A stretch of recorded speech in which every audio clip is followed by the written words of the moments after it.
हरे कृष्णा। आज मैं आपको शंकराचार्य की एक कहानी सुनाती हूँ। जब आदि शंकराचार्य जी बचपन में संन्यास लेना चाहते थे, परंतु उनकी माताजी उन्हें संन्यास लेने से रोक रही थी।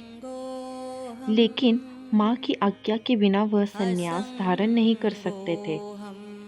एक दिन उनकी माँ नदी पर कपड़े धोने गई। बालक शंकर भी उनके साथ चला गया। जब वह नदी में नहाने लगे, उसी समय एक मगरमच्छ ने उनका पैर पकड़ लिया। वह जोर से चिल्लाए और उसने अपनी माँ को आवाज़ लगाई और कहा कि देखो माँ, तुम मुझे संन्यास नहीं लेने दे रही हो। अब ये मगरमच्छ मुझे खा जाएगा, फिर तुम क्या करोगी? माँ का मुँह तो था। उसने तुरंत भगवान से प्रार्थना की और कहा, हे प्रभु, मैं उसे संन्यास लेने दूंगी अगर आप उसे बचा लो। और तब मगरमच्छ ने उसके पैर को छोड़ दिया।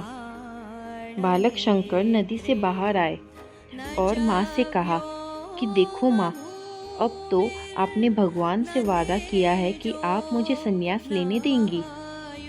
माँ ने कहा, ठीक है, मैं तुम्हें संन्यास लेने दूंगी, लेकिन मेरी एक शर्त है कि मैं जब भी मरूं तो तेरे कंधे पर जाऊं।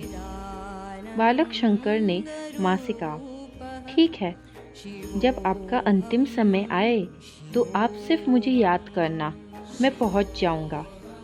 बालक शंकर माँ का आशीर्वाद लेकर निकल पड़े और काफ़ी दूर निकल गए।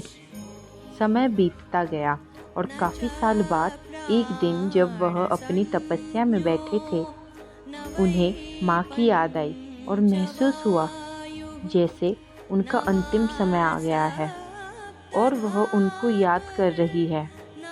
वह तुरंत अपनी तपस्या से उठे और चलने लगे अपनी गांव की ओर। जैसे ही वह अपने घर पहुँचे तो देखा कि सचमुच उनकी माँ का अंतिम वक्त आ गया है। दरवाजे पे खड़े होकर उन्होंने अपनी माँ को कहा, माँ, उनकी आंखों से पानी आने लगा। माँ ने आंखें खोली और उनकी ओर देखा। आदि शंकराचार्य जी ने कहा, माँ, मैं आ गया हूँ। माँ के चेहरे पर एक मुस्कान और संतोष का भाव आए और सहज ही उन्होंने अपना शरीर छोड़ दिया। इसको कहते हैं टेलीपैथिक कनेक्शन। मेडिटेशन भी परमात्मा के साथ एक टेलीपैथिक कनेक्शन है। जब हम भगवान को याद करें और उसका प्रस्तुत अनुभव हो तो कितनी खुशी होगी। यदि जीवन में इत्तेफाक से ऐसा अनुभव हुआ भी होगा, लेकिन शायद उसे समझ नहीं पाए होंगे। इसके लिए ज़रूरी है कि हम रोज़ मेडिटेशन करें। इसी तरह और कहानियों के लिए बने रहिए मेरे साथ और सब्सक्राइब कीजिए मेरा चैनल खुशी रुमाल स्पिरिचुअल नॉलेज में। मैं फिर वापस आऊँगी आपके लिए एक और अच्छी सी कहानी लेके। अभी चलती हूँ, हरि बोल।